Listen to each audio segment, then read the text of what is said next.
इस दर्द को लेकर जीता है, इस दर्द को लेकर मरता है।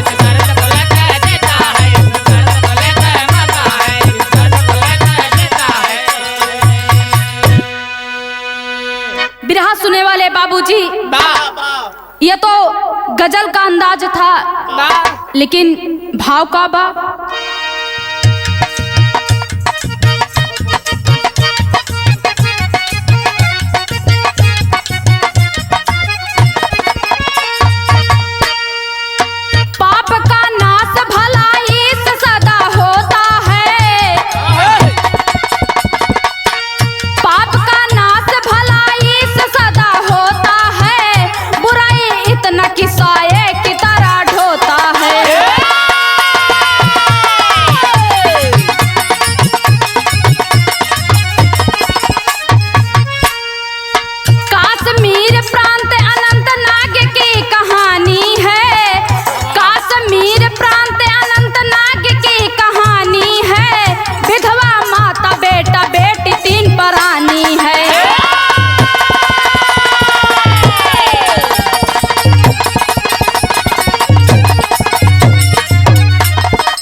लाचार रही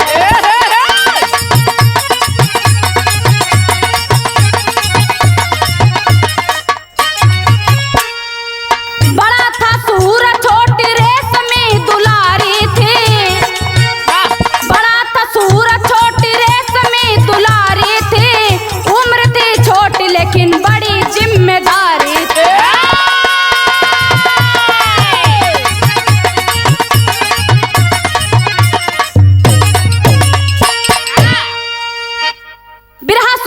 श्रोता बंधुओं, ये कश्मीर प्रांत अनंतनाग की ये कहानी है, जहां एक विधवा माँ बीमार थी। विधवा माँ के एक लड़का और एक लड़की थी। गरीबी हालत में जीवन व्यतीत अपना कर रही थी माँ। बेटा सूरज छोटा था, लेकिन बाबूजी सूरज गाड़ी धोता था, लेकिन दवा के अभाव में मां मर गई। रो रहे हैं, जीवन बिता रहे हैं, लेकिन बाबूजी 2 लाइन का विदेशिया है। कैसे है, आइए मास्टर साहब।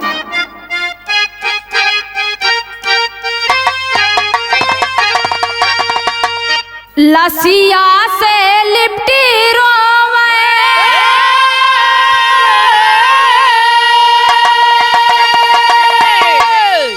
दोना होगा दिलावा हो, हमारे के छोड़ी कहाँ गईलो मायरिया हो।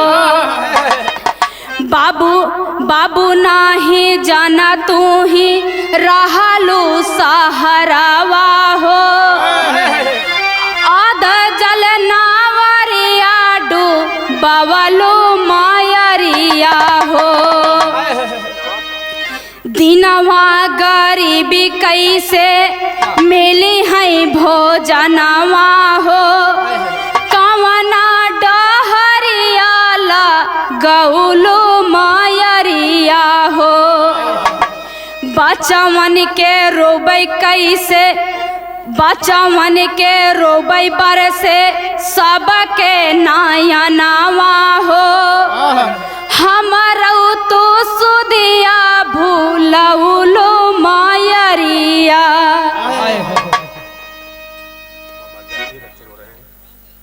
बिरहा सुने वाले श्रोता बंधुओं, माँ मर जाती हैं, बच्चे रो रहे हैं, तो गांव वाले आते हैं, बाबूजी ये ऐसी गरीबी है, कफन की व्यवस्था नहीं है। बाबूजी ये ऐसा समय है कि इस समय में कोई काम नहीं देता है, लेकिन गांव वाले मिलकर आए। दोनों बच्चे रो रहे हैं बाबूजी। माँ का दाह संस्कार किया गया और एक लाइन का तर्ज है, आइए मास्टर साहब।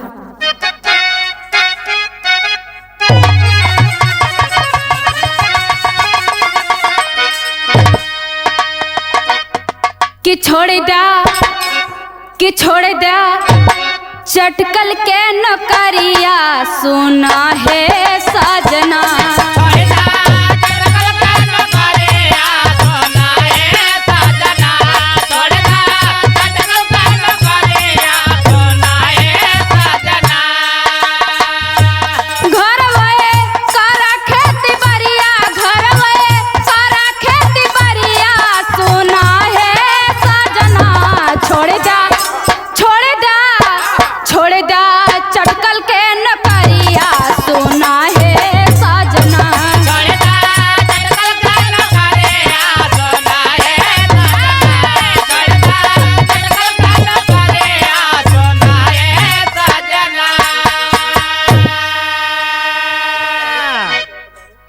ये तो तर्ज था, लेकिन बिरहा में भाव का बा।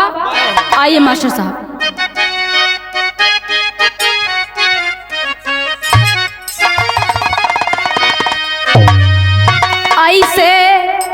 ऐसे ढोवा जन गरीबिया सुना हो लालना।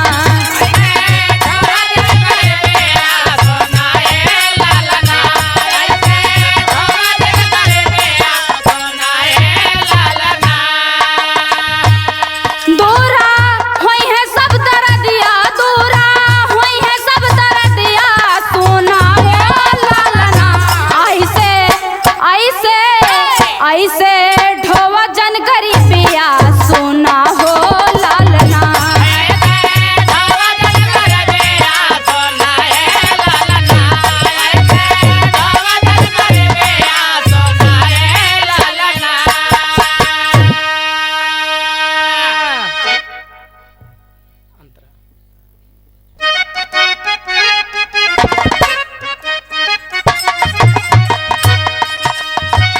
जुबेर दे के दाम क्रिया करम कराया।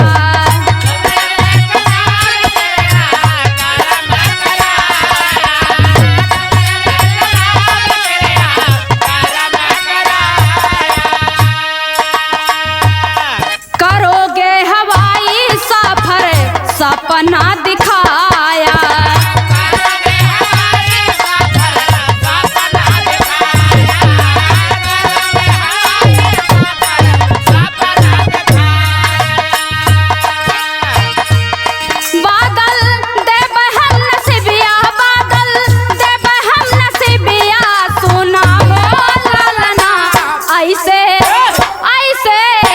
ऐसे ढोवा जन गरीबिया सुना हो लालना।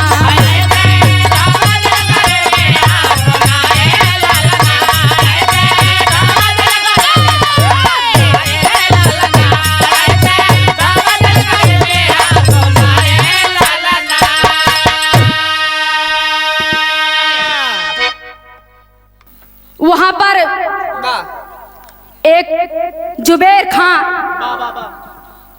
इस्मगलर के साथ सूरज अवैध धंधा करने लगा, पैसा कमाने लगा, गरीबी दूर हो गई।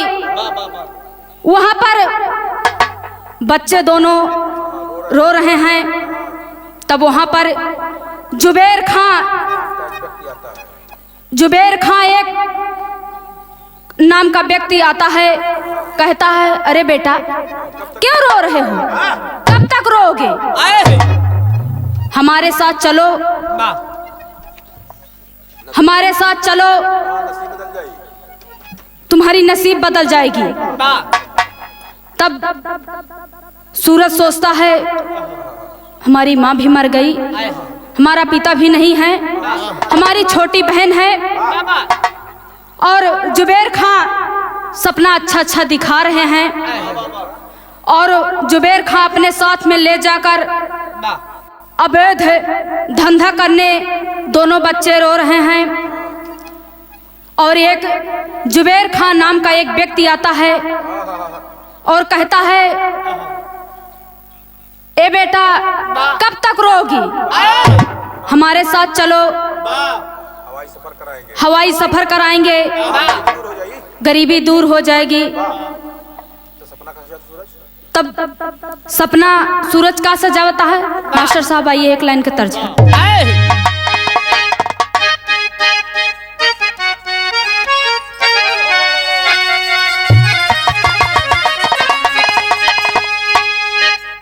नान्ही नान्ही बोनिया रे, नान्ही नान्ही बोनिया रे, सावन का मोरा पालना।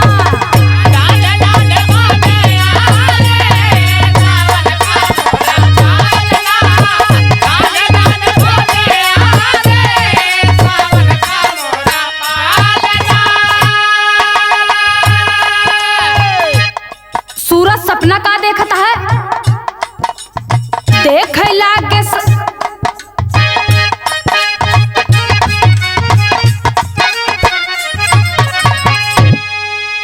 देख लागे सपना रे,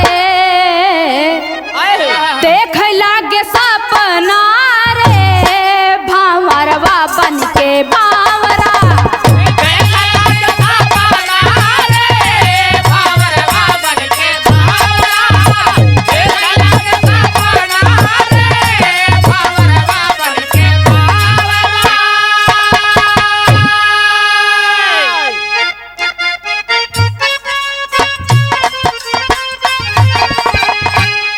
ऐसा सपना देखा वह पुराना दिनवा भूल के, ऐसा सपना देखा वह पुराना दिनवा भूल के, ऐसा सपना देखा वह पुराना दिनवा भूल के।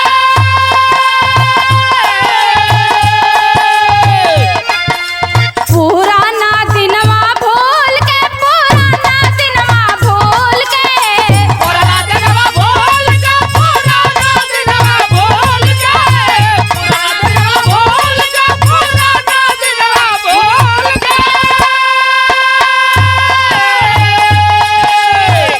जमाया रंग अपना रे,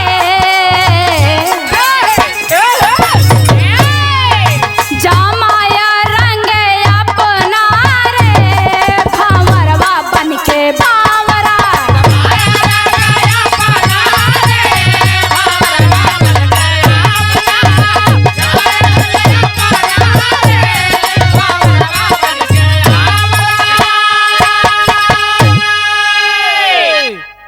जुबेर खां इस्म कलर के साथ सूरज अबोध धंधा करने लगा, पैसा कमाने लगा, गरीबी दूर हो गई, नया नया सपना मन में सजाने लगा।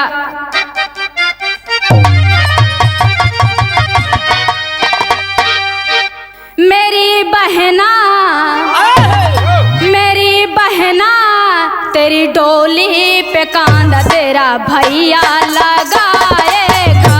मेरी बहना, तेरी डोली पे कांधा तेरा भैया लगाएगा। मेरी बहना, तेरी डोली पे कांधा तेरा भैया लगाएगा। रीत प्रीत से, रीत प्रीत से शादी रचाएगा।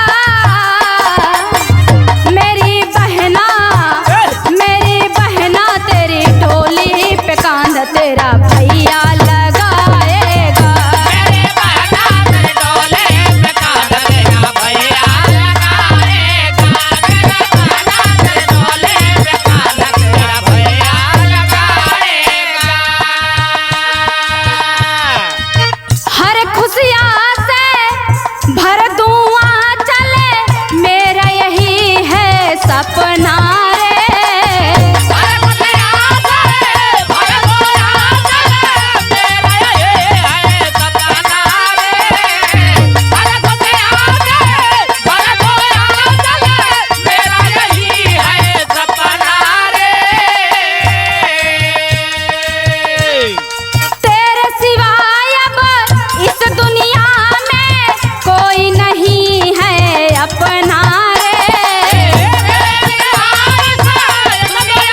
श्रोता बंधुओं, छोटी बहन रेशमी से बहुत प्यार करता था। सूरज कि मैं बड़े धूमधाम से बहन की शादी करूंगा, बड़े बड़े सपना सजा रहा है, बड़ा बड़ा सपना सजाने लगा। आइए मास्टर साहब, तेरी के लाइन में क्या कहना है।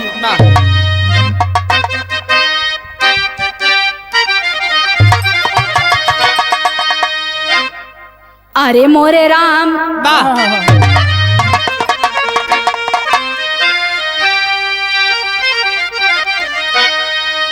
बंदिश में सारी कल्पित वासना, सुख की आस जिगर में गले लगाया गर्दिश, सुख की आस जिगर में गले लगाया गर्दिश, बंदिश में सारी कल्पित वासना। बिरहा सुने वाले श्रोता बंधुओं, सुख की अभिलाषा में सूरज विपत्ति को गले लगा लिया और सारा सपना कल्पना ही रह गया। एक लाइन का तर्जबा, आइए मास्टर। सही है।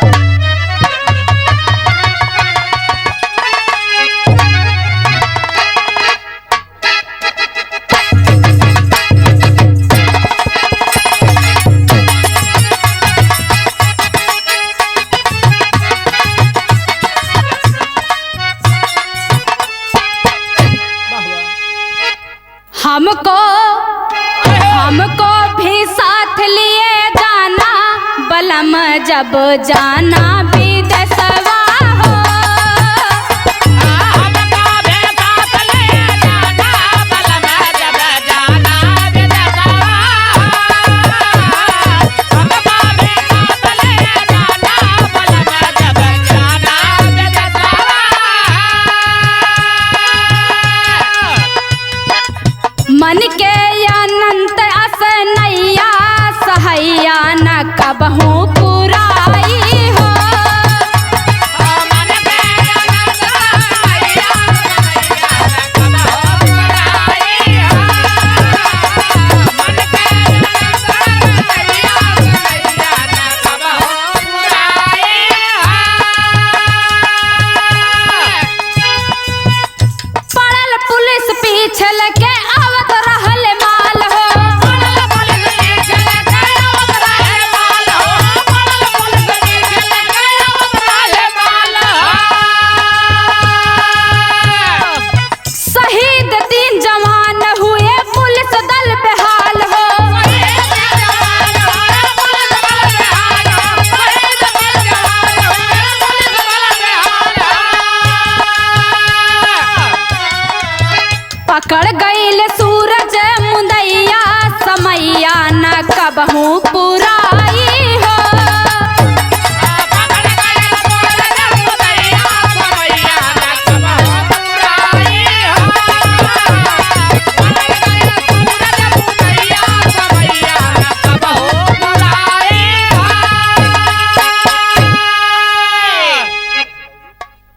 बिरहा सुने वाले बाबूजी, एक दिन गाड़ी में सूरज कोकीन लेकर चला, पुलिस दल खबर लगाकर पीछे पड़ गई। मुठभेड़ हो गया, गोली चलने लगी, 3 पुलिस शहीद हो गए। 3 पुलिस शहीद हो गए। आइए मास्टर साहब, एक लाइन का दोहा।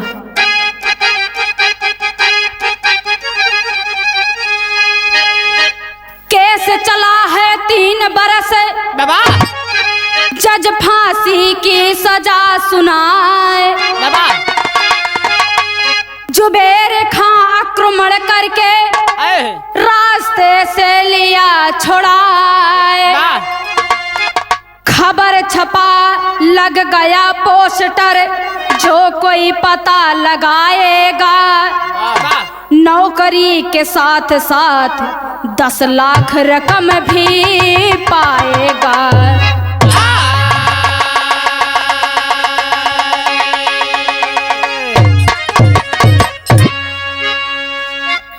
सूरज को 3 साल तक केस केस चला, जज ने फांसी की सजा सुना दिया। कचहरी से पुलिस लेकर सूरज को जेल की तरफ ले जा रहे थे।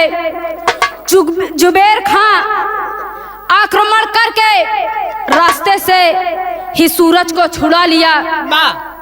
हड़कंप मच गया, सूरज का पता नहीं लगा। पता लगाने वाले को एक नौकरी 10 लाख रुपए का इनाम दिया जाएगा। तब सूरज छुपकर कश्मीर से पंजाब की ओर चला। भूखा था, ट्रेन पर चढ़ गया। एक रमेश नाम का दोस्त वहीं पर भेटा जाता है। एक लाइन का तर्ज है, आइए मास्टर साहब।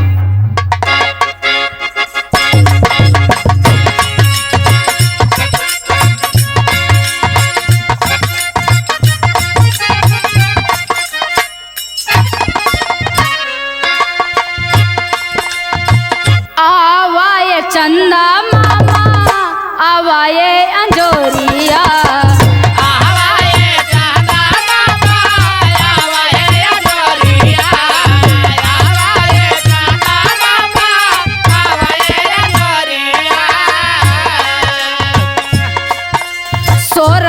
सिंगार हमर तो से संवरिया।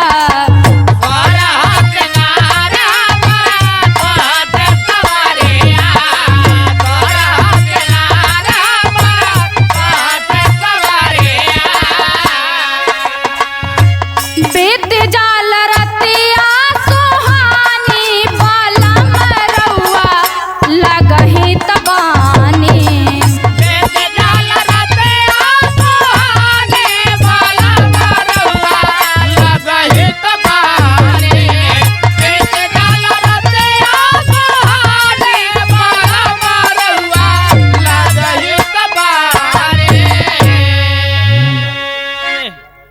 ये तो तर्ज लाइन था, लेकिन बिरहा में भाव का बा। आइए मास्टर साहब।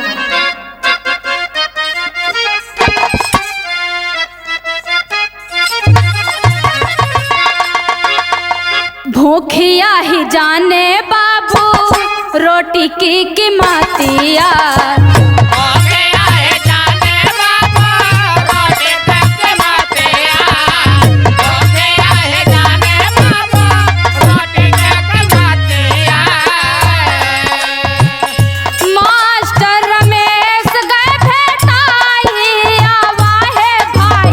रोटिया खियाई,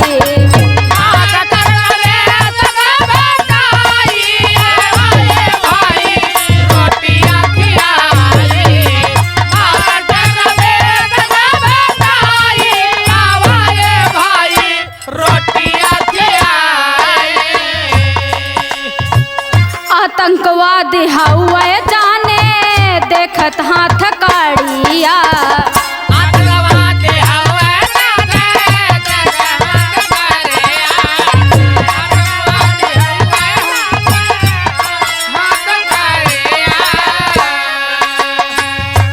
हाथ पाई भैले खींचे लेहले पगड़िया।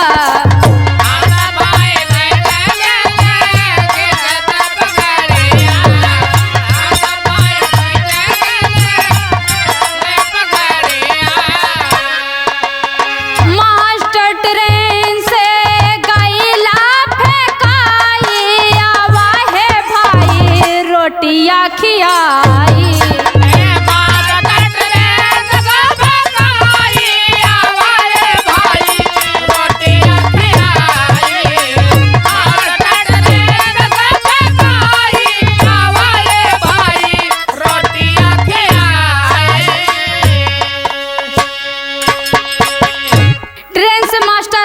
रमेश दोस्त के यहाँ शादी में जा रहे थे। तब तक में टिफिन से खाना निकाल के खाने की तैयारी करने लगे। सूरज को भी भूख लगी थी खिलाने के लिए। तब तक में सूरज के हाथ में लगे हथकड़ी देख लिए तो झड़प हो गई। रमेश ट्रेन से गिर गया। आइए मास्टर साहब, एक लाइन का तर्ज है।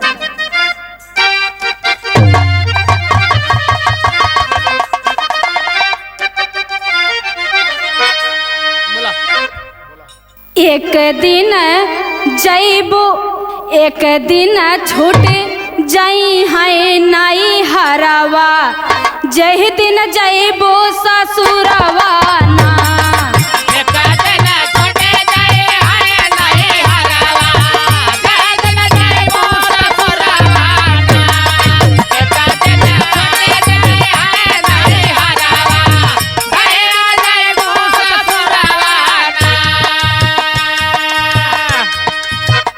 ये तो तर्ज रहा है, लेकिन बिरहा में भाव का बा। आइए मास्टर साहब।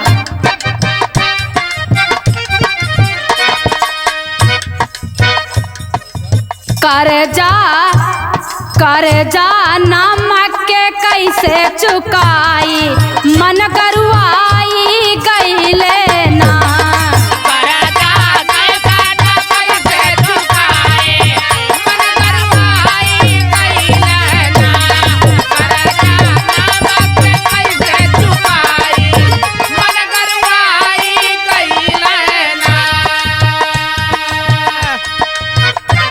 खोजत पता लगाया, मास्टर के घरवा पर आए।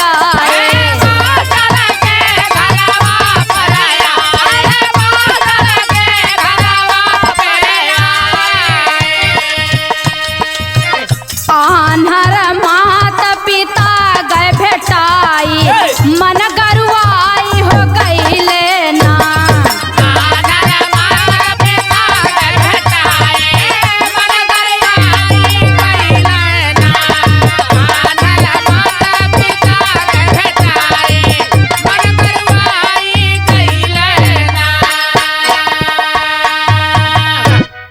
रमेश को गिरा जानकर सूरज ट्रेन से कूद गया। जाकर देखता है रमेश का बदन कट चुका था। जेब से डायरी निकालकर मास्टर के घर गया। रमेश के माता पिता अंधे थे। सूरज पछताने लगे, इनका सहारा हमने छीन लिया। रमेश का दोस्त बताकर रहने लगा, माता पिता का सेवा करने लगा। तब तक में एक घटना घटती है। क्या घटती है? आइए मास्टर साहब।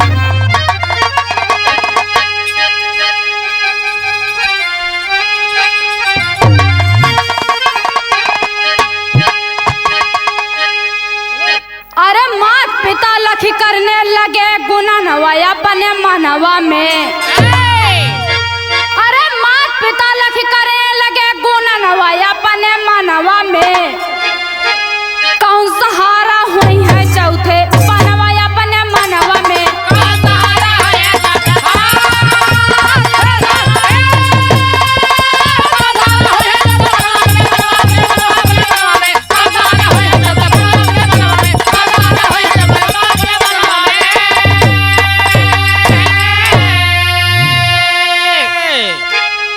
अपनी करनी पर पछताया, कैसे इन्हें बताई हो। तोहरे लालन के हम अपने कर से दिया मुआई हो। अरे आया जुबेर खाली तू करम कनवा अपने मनवा में। आया जुबेर खाली तू करम कनवा अपने मनवा में। सूरत बहिनी के नाचे लगा नयनवा अपने मनवा में।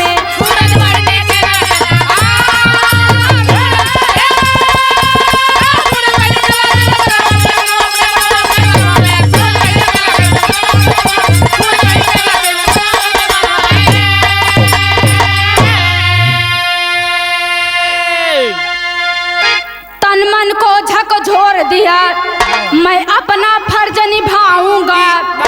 फर्ज के आगे रिश्ता बौना, भले ही जान गंवाऊंगा। अरे तड़ तड़ गोली चलने लगे समनवा अपने मनवा में। अरे तड़ तड़ गोली चलने लगा समनवा अपने मनवा में। चूर हो गया सजल सपनवा अपने मनवा में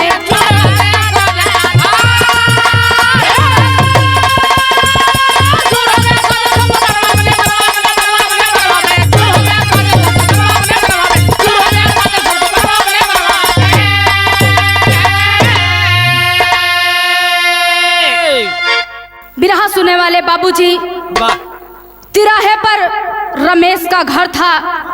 इसके पीछे जुबेर खां का प्लाट था। प्लाट खरीदकर होटल बनाना चाहता था।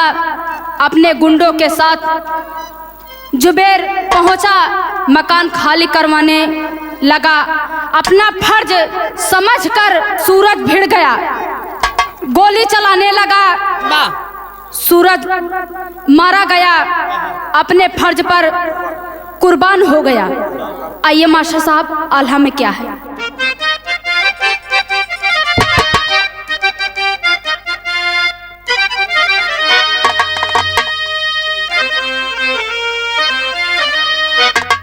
भैया के बिना ये हरौ तड़पत बा बहिनिया बाबू।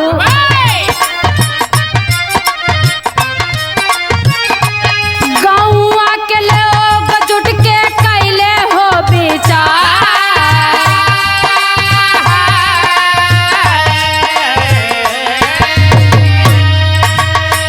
गाँव के इज्जतिया सब, गाँव के इज्जतिया सब क्यों मिल के बचावई भैया।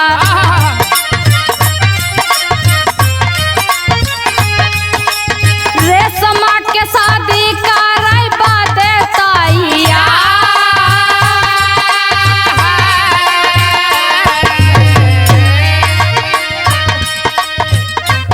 आइल बा बारात आज सूरज के भवनवा भैया।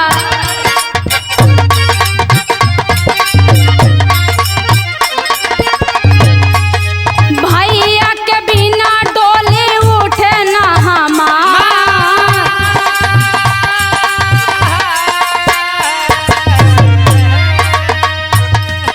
पुलिस पहचान गईले सूरज के लसिया बाबू।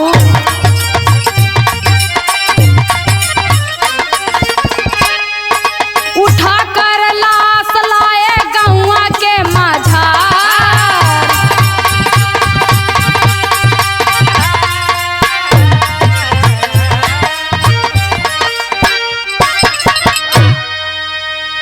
बिरहा सुने वाले बाबूजी, सूरज को फांसी की सजा और मर्डर करके भाग जाना गांव वाले समझ गए, अब नहीं आएगा। बहन रेशमी भैया के याद में रात दिन रोती थी। गांव वाले अपनी इज्जत समझकर रेशमी की शादी करने लगे। बारात आई, सुबह विदाई का टाइम पर बहन सोच रही है कि भैया मेरी डोली पर कंधा लगाएंगे। पुलिस सूरज को पहचान कर लाश उसके घर पर लाए। तब रेशमी कहती क्या है, आइए मास्टर साहब खड़ी के भाव में क्या।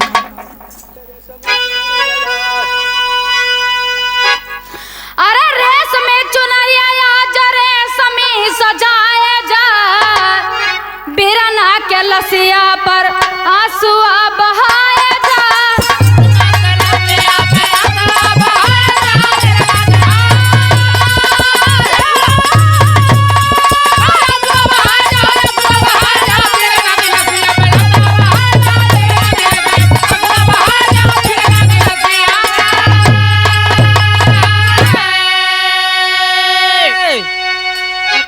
एक और डोली सजल, एक और जनाजा, दोनों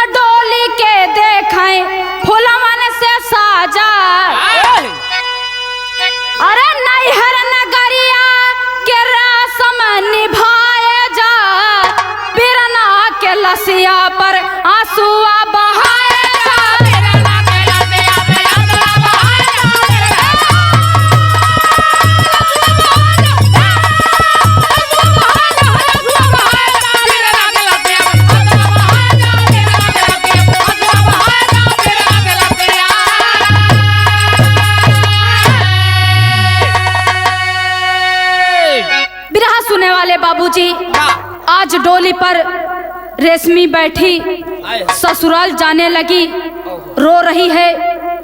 तब तक पुलिस लाश लेकर घर पर पहुंच जाती है।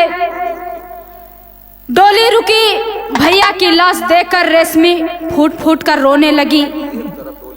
एक तरफ डोली और एक तरफ जनाजा फूलों से सजाकर उठाई गई, एक ससुराल के तरफ, एक शमशान के तरफ। बिरहा का शीर्षक यही था, डोली और जनाजा। बिरहा समाप्त हुआ, आखिरी में गुरु घराने का परिचय।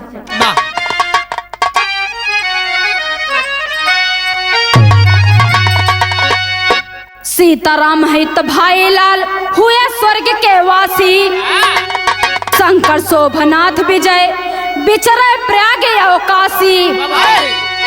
अरे मोरे राम बंदिश में सारी कल्पित वासना, नंदनी खेमराज का सोता करना वर, जिस बंदिश में सारी कल्पित वासना।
हम श्वेता यादव अर्पण प्रतापगढ़ की धरती से स्वर कोकिला लता दीदी के जीवन परिचय गाने चल रही हूँ।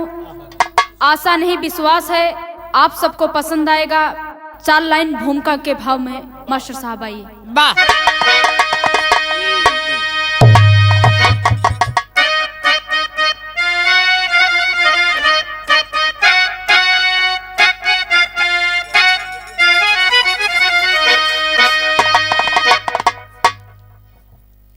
सदा कंठ पे सरस्वती वास करती, बाबा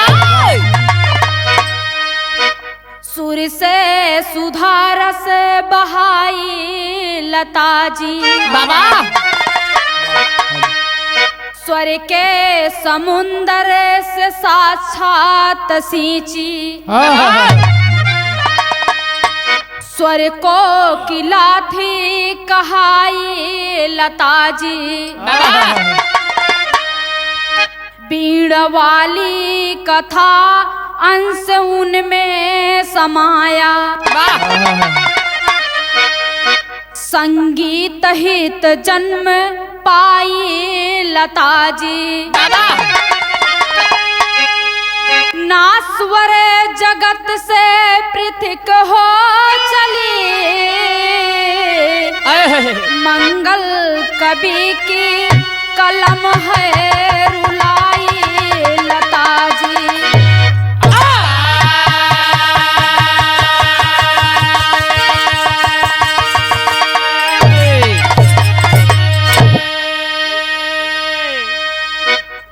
आपके बीच में बिरहा में एक लाइन का गजल है, आइए मास्टर साहब।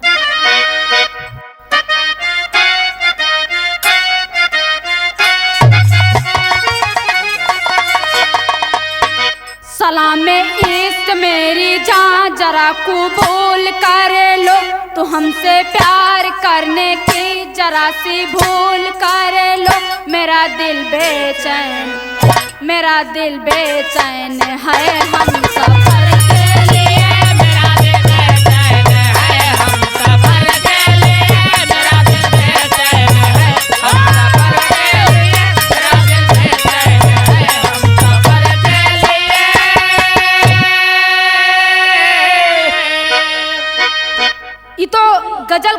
था। वाह। लेकिन बिरहा में भाव का बा। अनौरत आती है खुशबू गुले गुलजार गुलशन से, प्रकृति ने जो दिया तोहफा हुआ उद्गार गुलशन से। ओ जीता मरता, ओ जीता मरता पराई खुशी के लिए, ओ जीता मरता पराई खुशी के लिए, ओ जीता मरता पराई खुशी के लिए, ओ जीता मरता पराई खुशी के लिए।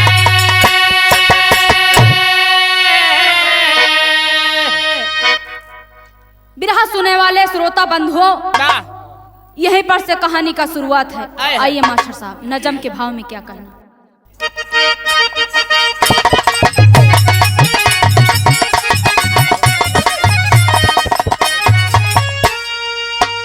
कभी कांटों के बीच फूलों को खिलते देखा, कभी कांटों के बीच फूलों को खिलते देखा, समय के चक्र में किस्मत को बदलते देखा।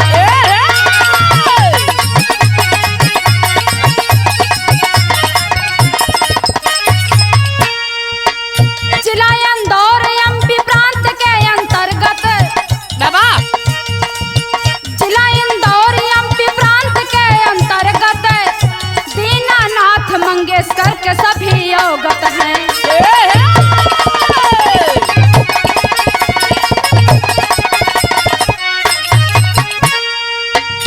पहली पत्नी नर्मदा जहां को छोड़ दिया, पहली पत्नी नर्मदा जहां को छोड़ दिया, ब्याह सेवंती से करके वो रिश्ता जोड़ लिया।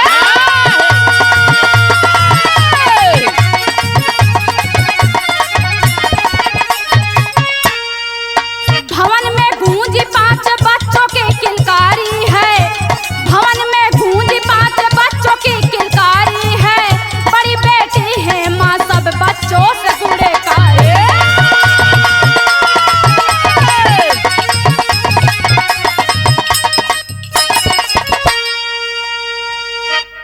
बिरहा सुने वाले श्रोता बंधुओं,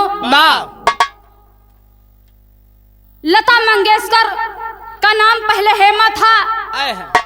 इनके पिताजी का नाम दीनानाथ मंगेशकर था। पहली पत्नी का नाम नर्मदा था।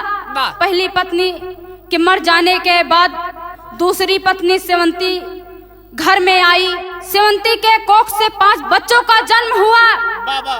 हेमा, आशा, उषा, मीना और एक भाई जिनका नाम हृदयनाथ मंगेशकर हुआ। आगे चलकर हेमा से लता नाम पड़ा। इनका जन्म 28 सितंबर 1929 को हुआ। मास्टर साहब, एक लाइन का तर्ज है, आइए मास्टर साहब।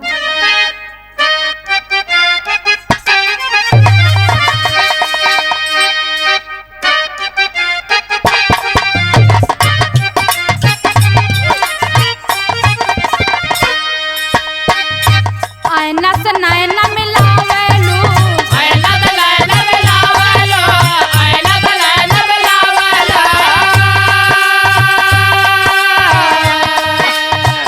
कनखी मार बुलावेलू, कनखी मार बुलावेलू, कनखी मार बुलावेलू,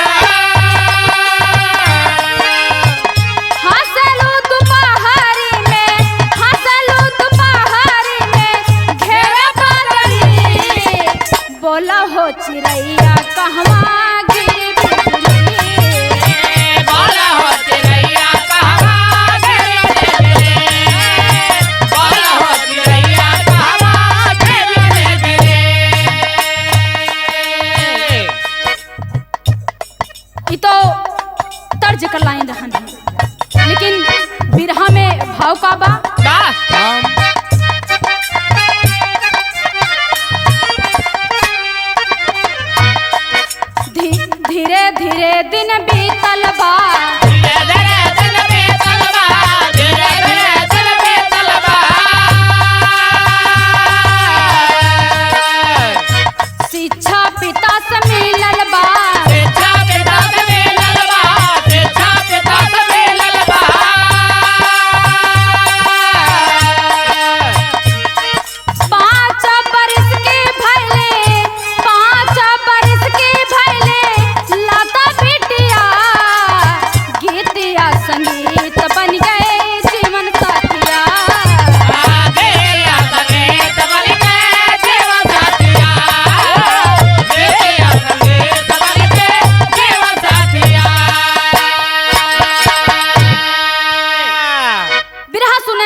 बहिनिया पढ़े खातिर साथे आए आशा बहिनिया पढ़े खातिर साथे आए आशा बहिनिया साथवा न बैठ पाई भारी भाई कलानिया सतवन गए भाई भाई भगलानिया सतवन गए भाई भाई भगलानिया दोनों बहन घर आ गईली दोनों बहन घरे आ गइले दोनों बहन घरे आ गइले अपना पढ़ब चता दहली अपना फड़ल ना देले अपना फड़ल ना देले बाबू समझावे नाही बाबू समझावे नाही मन बतिया गीतिया संगीत बन गई जीवन साथिया गेते आतगे जबल के देव साथिया गेते आतगे जबल के गेते आतगे जबल के देव साथिया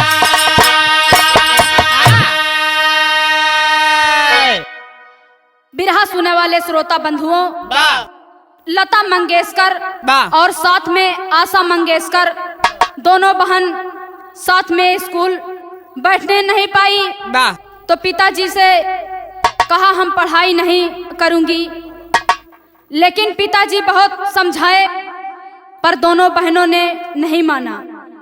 समय बीता तो आगे क्या हुआ, आइए मास्टर साहब सारंग दोहों में क्या कहना है।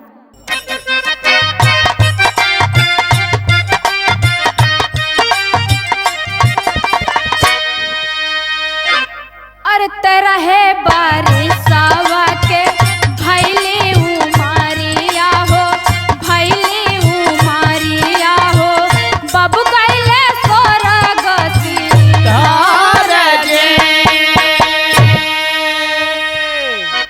भाई बहिनिया के मुहवा निहारै दीदी मुहवा निहारै दीदी सिरवा पे परिगा घर का भार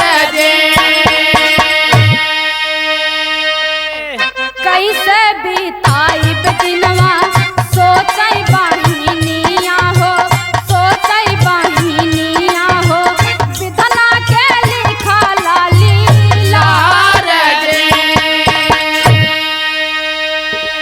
पापा के साथी एक विनायक दामोदर हो विनायक दामोदर हो चाचा जी भले मदद गार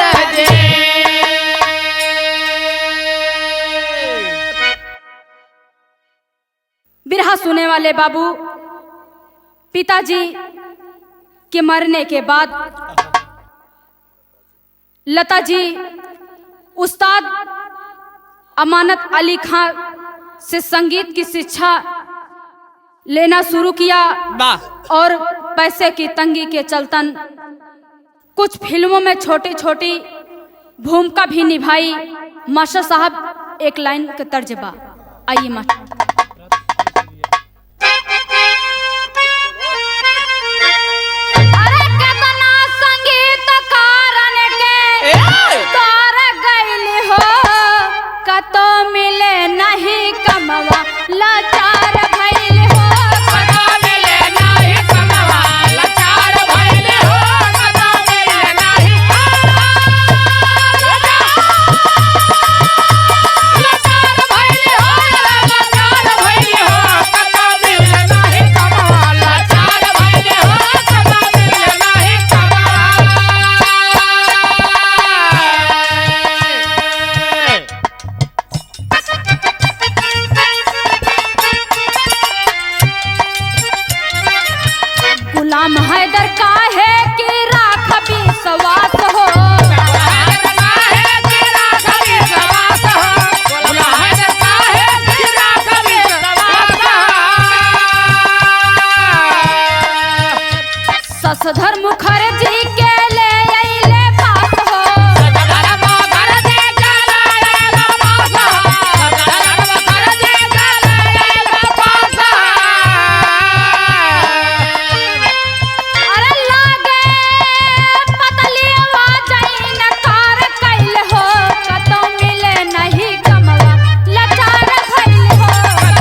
बंधुओं, वाह पता नहीं कितने संगीतकारों के द्वार गई पर कहीं पर काम नहीं मिला। दीदी जी को आगे क्या हुआ, आगे गुलाम हैदर जी ने कहे कि लता बेटी तुम विश्वास रखो। शशधर मुखर्जी के पास ले गए, पतली आवाज के कारण उन्होंने नकार दिया। सन 1949 में एक फिल्म रिलीज हुई जिस फिल्म का नाम है महल, जिसमें लता दीदी ने गाना गाई। गाना क्या था?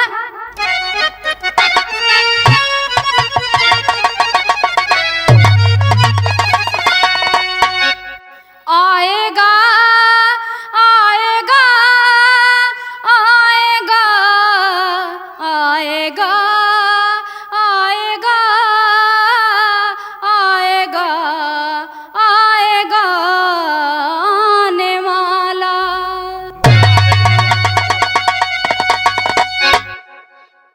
दीदी जी ने इसी गाने के बाद, इस गाने के बाद उन्होंने पीछे मुड़कर कभी नहीं देखा।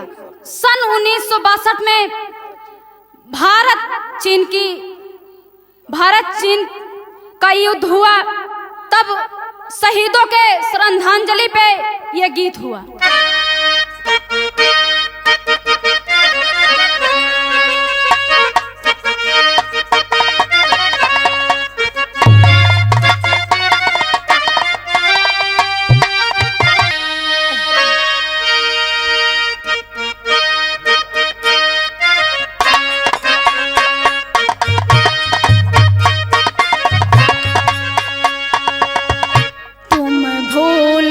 जाओ उनको, इसलिए सुनो ये कहानी, जो शहीद हुए हैं उनकी जरा याद करो कुर्बानी। तुम भूल न जाओ ये कहानी, जो शहीद हुए हैं उनकी जरा याद करो कुर्बानी। तुम भूल न जाओ उनको, इसलिए सुनो ये कहानी, जो शहीद हुए हैं उनकी जरा याद करो कुर्बानी।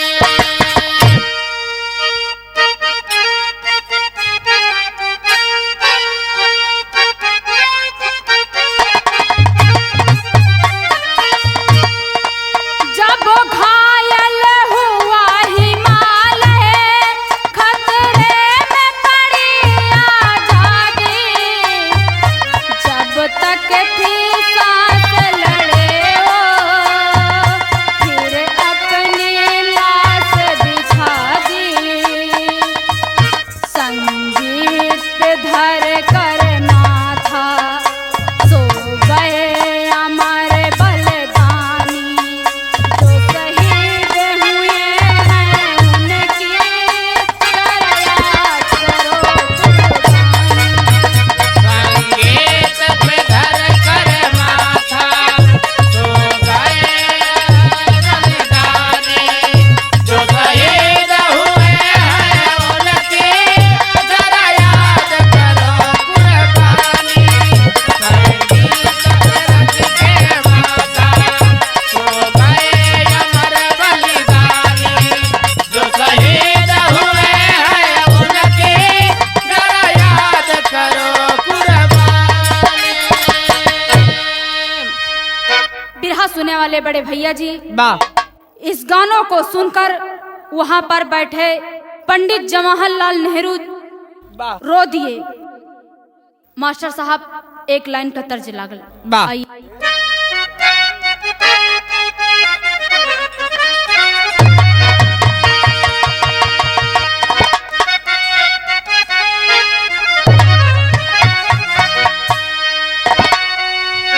राखी हर साल आवेला सावनवा में, राखे हर साल आवेला सावनवा में,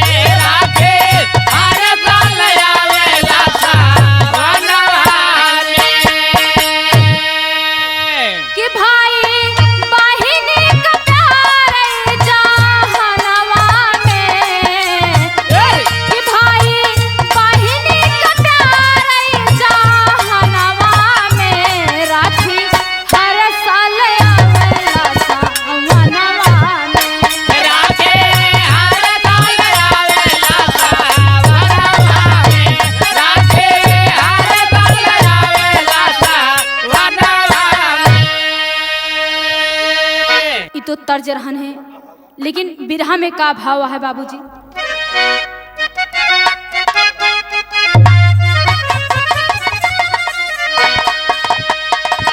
कांटा बन के चुभ के तनन के नजरिया में, कांटा बन के चुभ के तनन के नजरिया में, कांटा बन के चुभ के तनन के नजरिया में। ठोकर भाए ढेर लाता के डगरिया में, कांटा बन के चुभ के तनन के नजरिया में।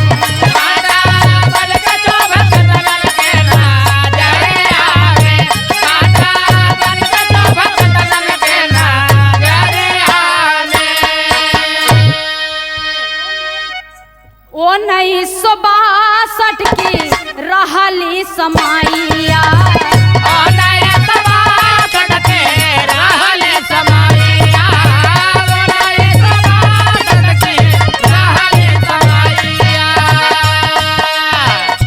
पायजन कोल जहर देहले मुदाइया,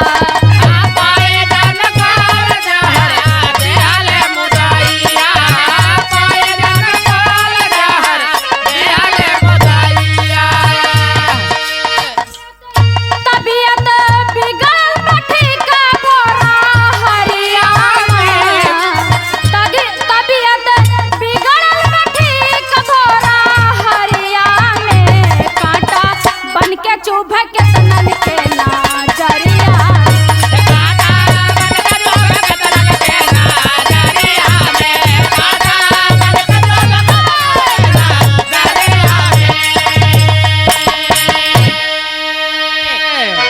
एक बार संगीतकार श्री रामचंद्र ने शादी का प्रस्ताव रखा, तो लता दीदी ने जवाब दिया।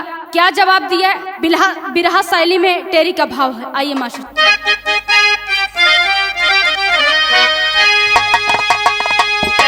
जीवन में हमके चाही का भला, पड़ा संगीत सिंदूर मांग में हमरे चमके, तब लता दीदी ने जवाब दी, मेरी मांग में संगीत नाम का सिंदूर पड़ चुका है, अब मुझे किसी और नाम की सिंदूर नहीं पहनना है। तब फिर आगे आइए मास्टर साहब, आहला की लाइन में क्या है।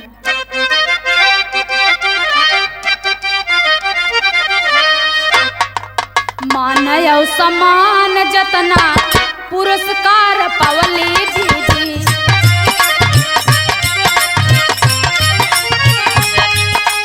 ओहू से ज्यादा दीदी दहली नाहिया,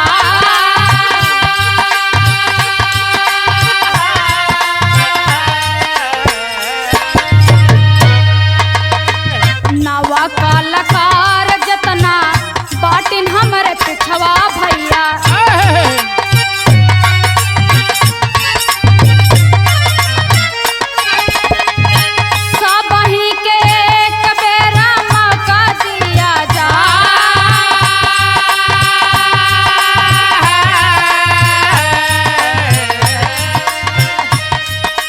नामवा गिने जे बुक में दर्ज होई गईले बाबू,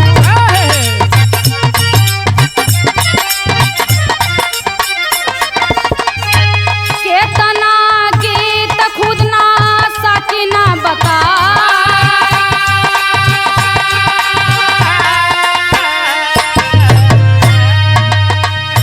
भांति भांति अपन वाली गीतिया गवली दीदी,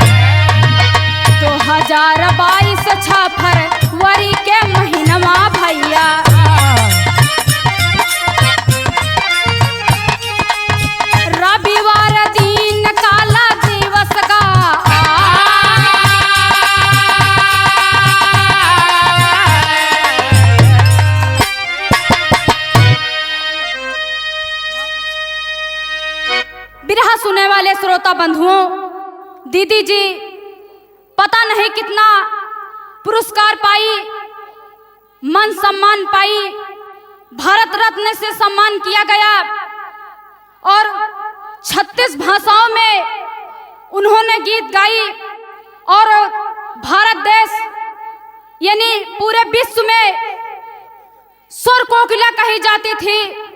हम उनके चरणों में श्रद्धा सुमन समर्पित करते हैं, उनको नमन करते हैं और प्रणाम करती हूँ। और बाबूजी, दीदी जी की उम्र 92 बरस की हो गई, तब तक दीदी जी रही, लेकिन दीदी जी ने 2022 6 फरवरी को उनका मृत्यु हुआ।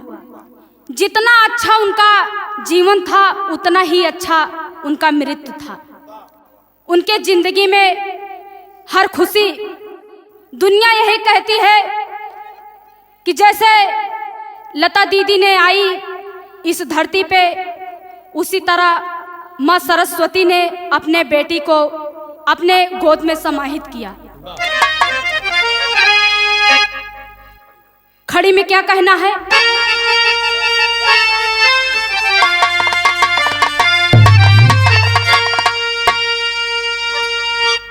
बिन बेटी के माई पे गिरल बाबा जरा, रोवे सरस्वती मतरिया फटल बया सरा।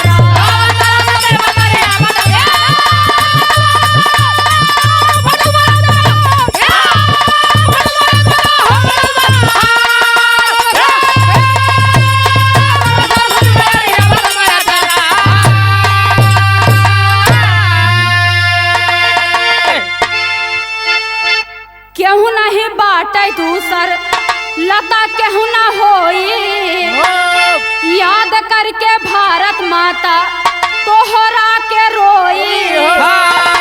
चल गईलू पहना के घर में गम के गाजरा, रोवे सरस्वती मैया फटल बया चरा।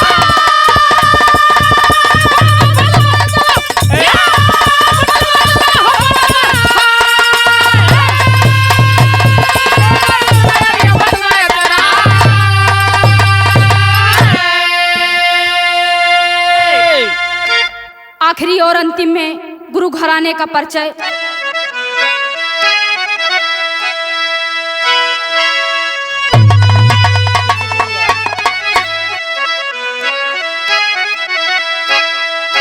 स्वामी सीताराम हित गुरु गए स्वर्ग की ओर।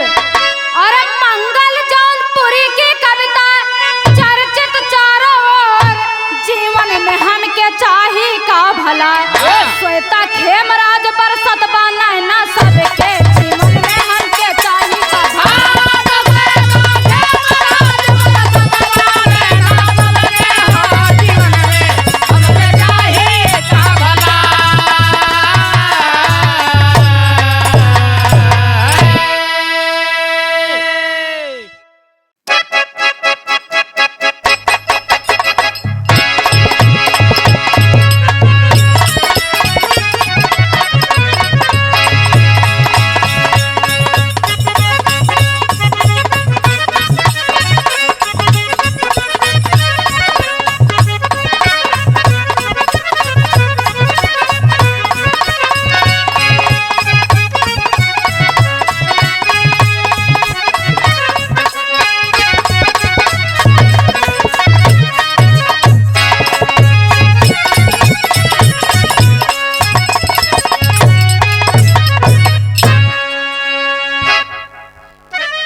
खुशी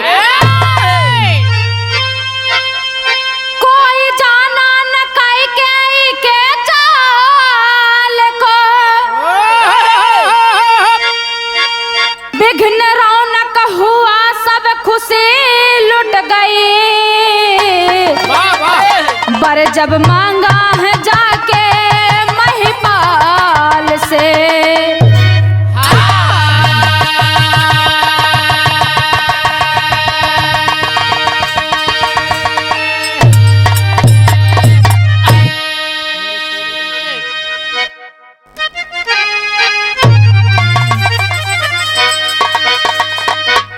मेरे खून दिल की मेहंदी मेरे खून दिल की मेहंदी हाथों में ना लगाना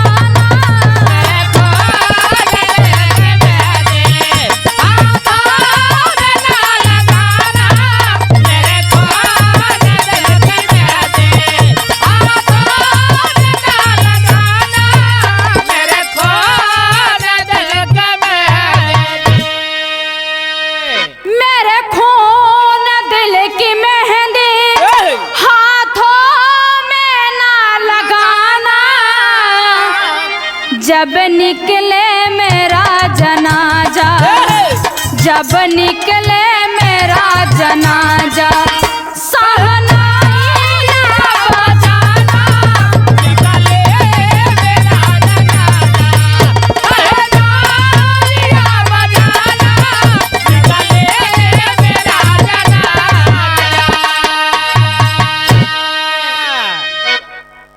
ई तो गजल रहन है लेकिन बिरहा में भाव का बा मेरे दर्द दिल की चाहत मेरे दर्द दिल की चाहत राजन न भूल जाना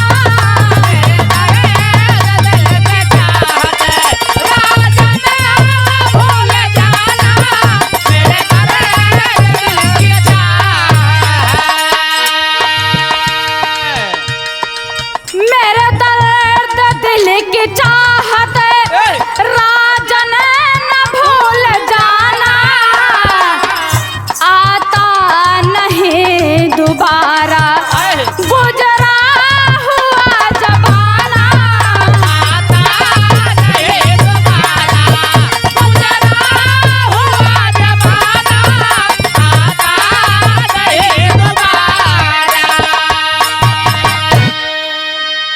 बिरहा सुने वाले श्रोता बंधुओं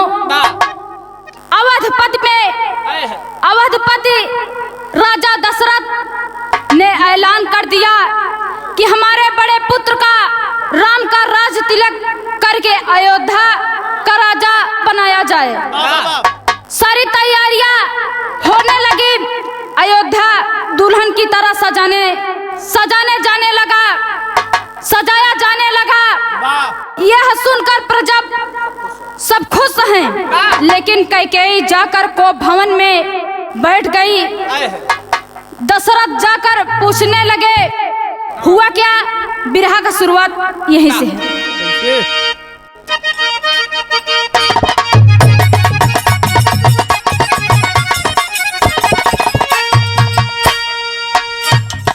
कहे राजा से रानी भूल गए वादा को कहे राजा से रानी भूल गए वादा को कायम रख न सके रघुकुल की मर्यादा को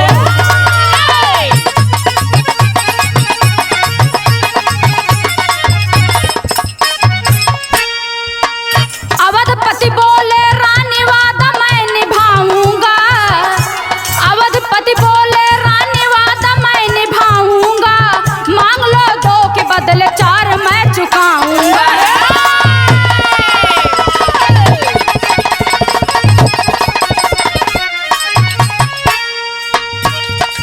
विषैली विष भरी नंद नगिनिया भासी विषैली विष भरी नंद नगिनिया भासी भरत राजा बने श्री राम बने बनवास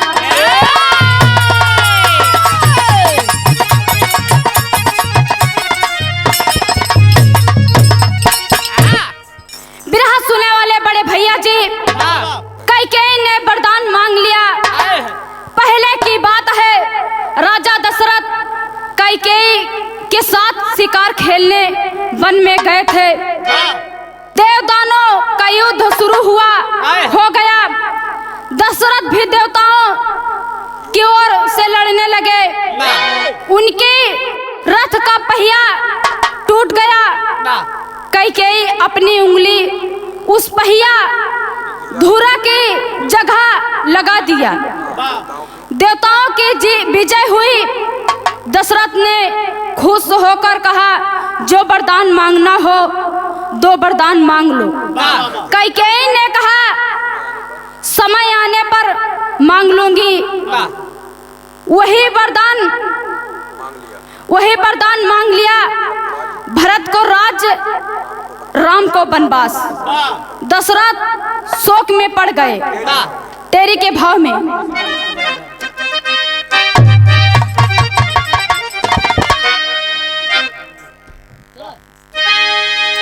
अरे सन्यासी बन बिताया जिंदगी, करुणा कांत नहीं भगवंत अंत कोई पाया। आइए मास्टर साहब, चौक का भाव है।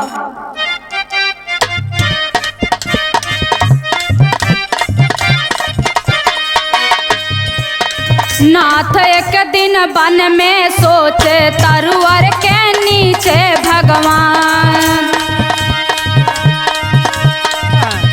नील बगल में बैठ के पहरा देते रहे लखन बलवान।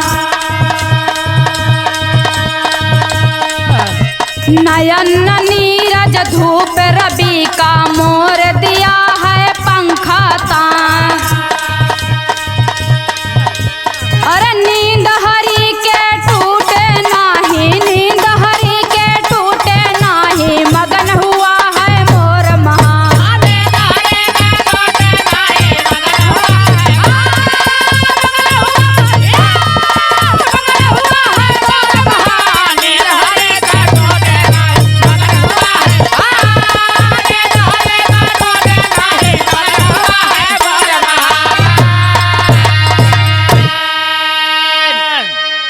बिरहा सुने वाले श्रोता बंधुओं, एक दिन वन में पेड़ के नीचे बैठकर भगवान राम सोच रहे हैं। उन्हें सोचते सोचते नींद आ गई। उस पेड़ के ऊपर एक मोर बैठा है। भगवान को धूप न लगे इसलिए वह अपना पंख फैला दिया। बहुत खुश है, राम की नींद नहीं टूटने पाई। आइए मास्टर साहब, एक लाइन का तर्ज है।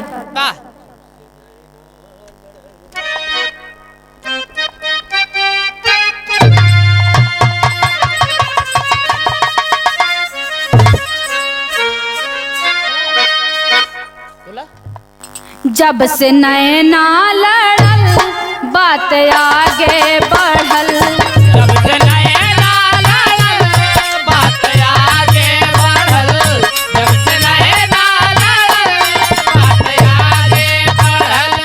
जब से नैना लड़ल बात आगे बढ़ल। रोज अखिया रहेला इंतजार में, दिल भाईल दीवाना तोहरा प्यार में। दिल भाईल दीवाना तोहरा प्यार में, दिल भाईल दीवाना तोहरा प्यार में। ई तो तर्ज रहन है, लेकिन बिरहा में भाव का बा।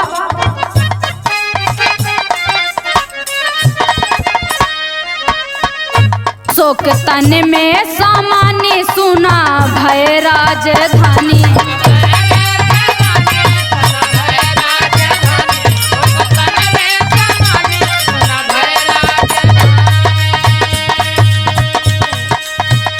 शोक तन में सामान्य सुन भय राजधानी। बन गई लखन सिया राम हो, भूप रही रही पुकारे राम राम हो। भूप रही रही पुकारे राम राम हो, भूप रही रही पुकारे राम राम। भूप सैया पर हर पल बिलखत रहे, सम है भारी सब पर विधि खिलकत रहे।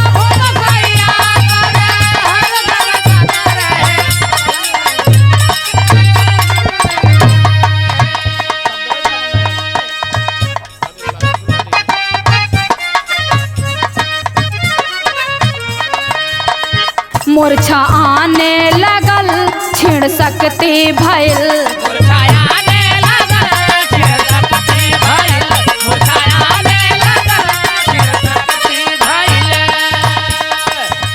मूर्छा आने लगल छिड़ सकती भइल। बाड़ी पर नाही लागत विराम हो, भूप रही रही पुकारे राम राम हो।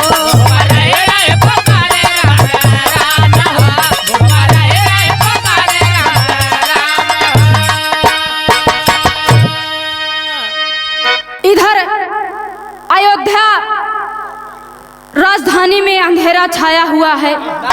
पुत्र शोक में राजा दशरथ सैया पर मूर्छित पड़े हैं, राम राम पुकार रहे हैं। समय के आगे आज मजबूर हैं, शरीर में शक्ति नहीं है। राम जंगल में कैसे होंगे? राजा अपने आप से नफरत करने लगे। एक लाइन का तर्ज है मास्टर साहब, आइए।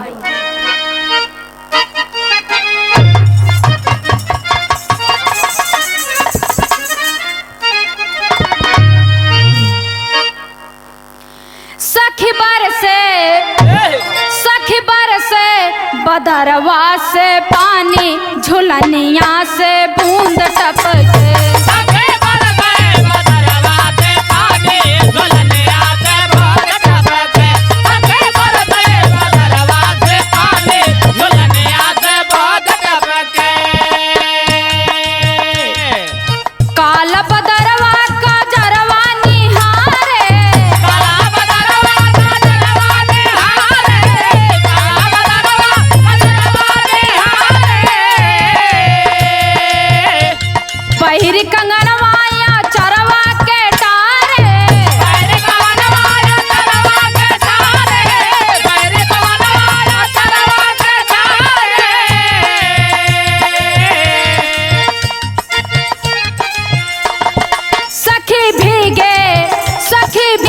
चुंदर मोर धानी, झुलनिया पे बूंद टपके।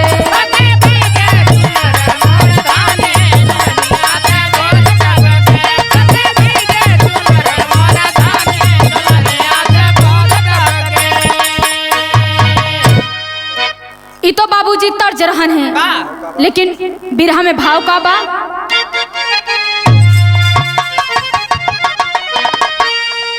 हरी सोए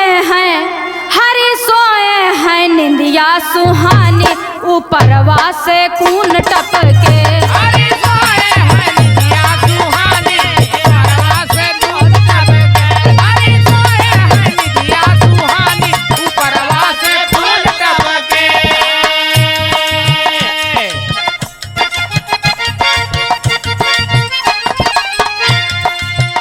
सीता जी संग सोई पड़ गए नजरिया।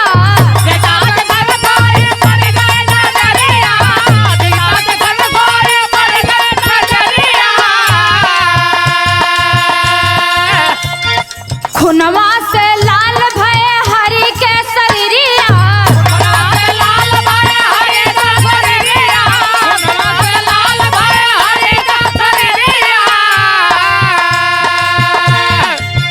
लखन दौड़े तुरत सरतानी, ऊपरवा से खून टपके।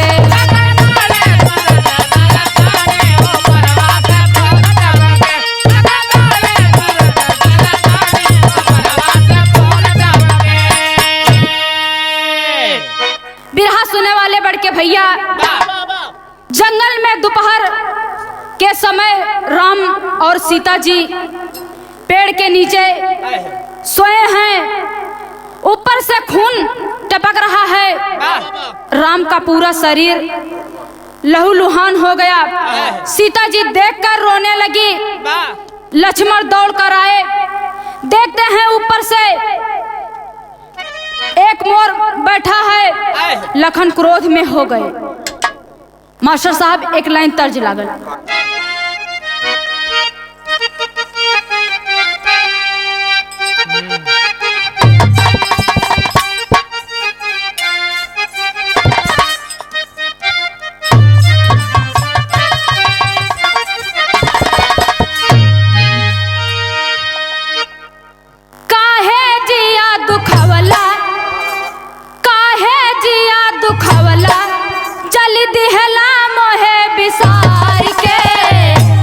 तना बता जहाई दुल्हा गंगा पार के, तना बताया जाए दुल्हा गंगा पार के, तना बताए जाए दुल्हा गंगा पार के। ये तो तर्ज रहन है, लेकिन बिरहा में भाव का बा।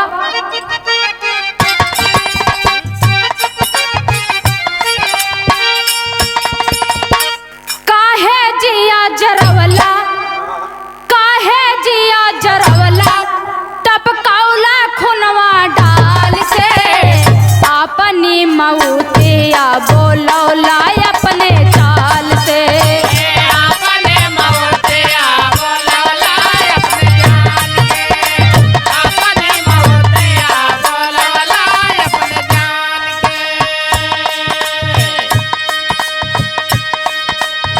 तारे कस बनावानी करेला खंधाई के, तारे कस बनावानी करेला खंधाई के, तारे कस बनावानी करेला खंधाई के। साधले निशाना मोरवा पे लगल जाय के, साधले निशाना मोरवा पे लगल जाय के, साधले निशाना मोरवा पे लगल जाय के। गिरा जमीनिया घायल, गिरा जमीनिया घायल, सर बेधे बदन बेहाल से, अपनी मऊतिया बोलौला अपने चाल से, अपने मऊतिया बोलौला अपने चाल से, अपने मऊतिया अपने मऊतिया बोलौला अपने चाल से।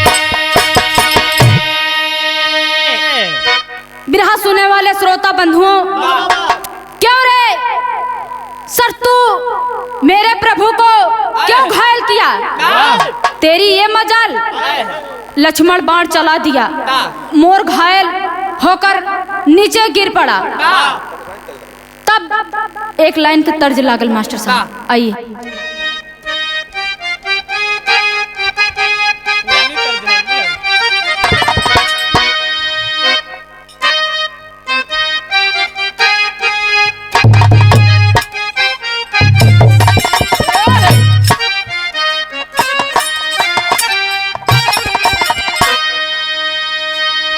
जा जा रे सुगना जा रे, कही दे सजानवा से, लागे नाही छूटे रामा चाहे जिया जाए, लागे नाहे छोटे रामा चाहे जिया जाए, लागे नाहे छोटे रामा चाहे जिया जाए।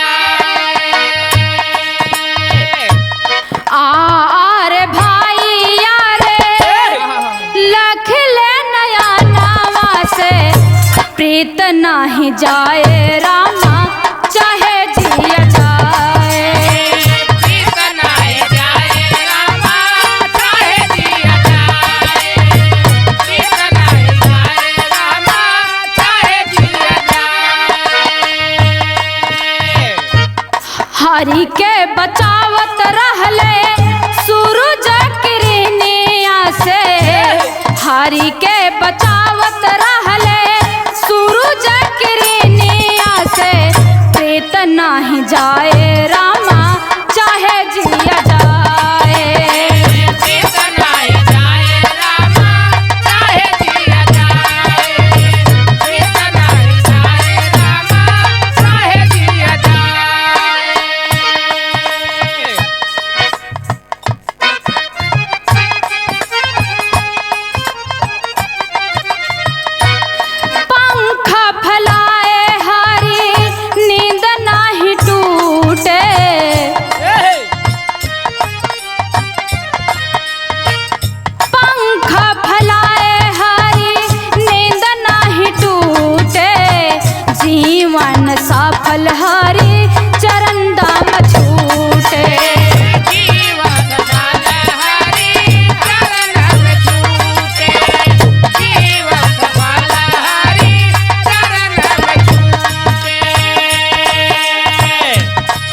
भय राम दुखित सुन मोर के बयानावा से, भय राम दुखित सुन मोर के बयानावा से, प्रीत नाही जाए रामा चाहे जिया जाए।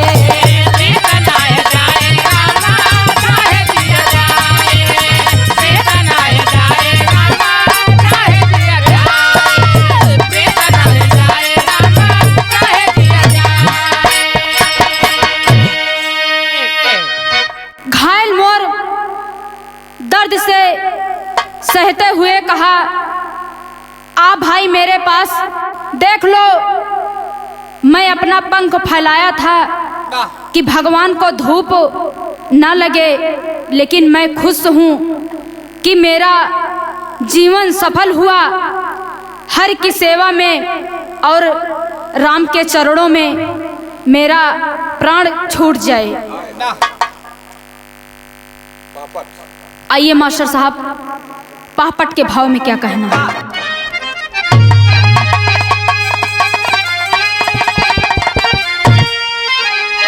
अरे दुखित हो गए राम उठाए कोरवा मोरवा बैठल बा, अरे दुखित हो गए राम उठाए कोरवा मोरवा बैठल बा, डर से कांपे धरती चांद सितारवा मोरवा बैठल बा।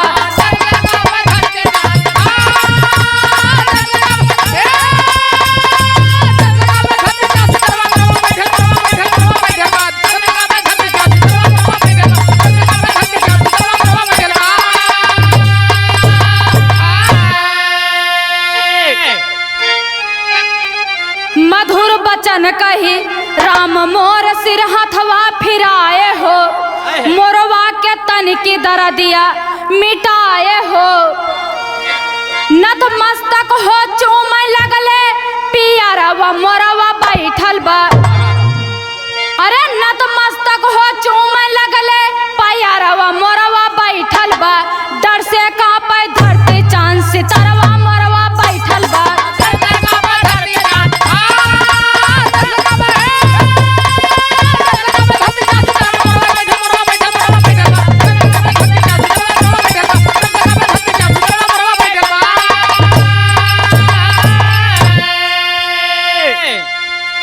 मोर की बात सुनकर राम दुखित हो गए, मोर को अपने गोद में बैठा लिए, सारा दर्द दूर हो गया। राम सोच रहे हैं मोर अब नहीं बचेगा, तब मास्टर साहब आल्हा के भाव में क्या कहना है।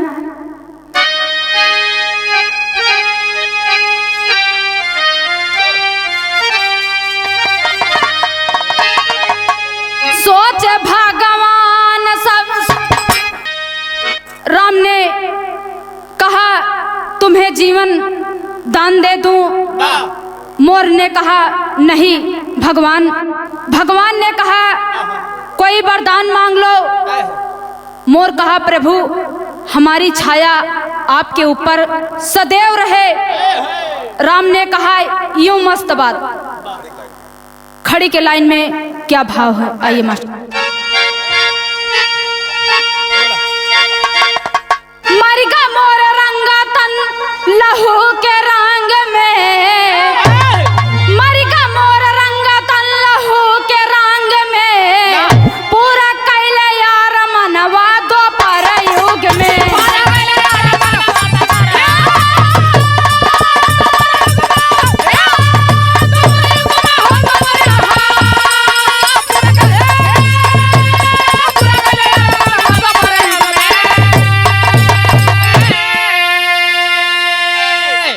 बधन किया है सुत देवकी का, कंस कुटिल बन व्याधा हो, वही राम द्वापर युग में जन्मे बन के कांधा हो, बाधा मोर मुकुट सिरहनवा द्वापर युग में।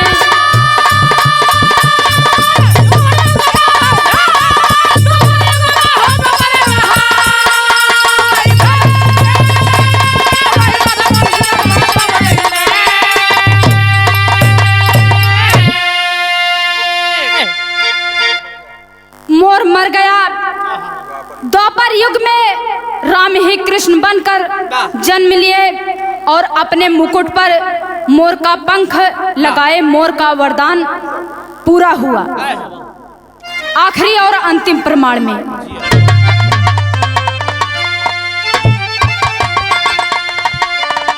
स्वामी सीताराम हित कभी लहुरी स्वर्ग में छाए। राम किशोर कभी विजय लेखनी नई नई खोज लिखाए।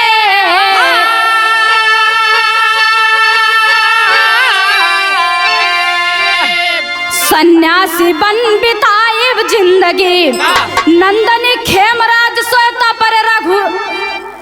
सन्यासी बन बिताए जिंदगी सन्यासी बन बिताया जिंदगी नंदनी खेमराज सोता पर रघुबर छा।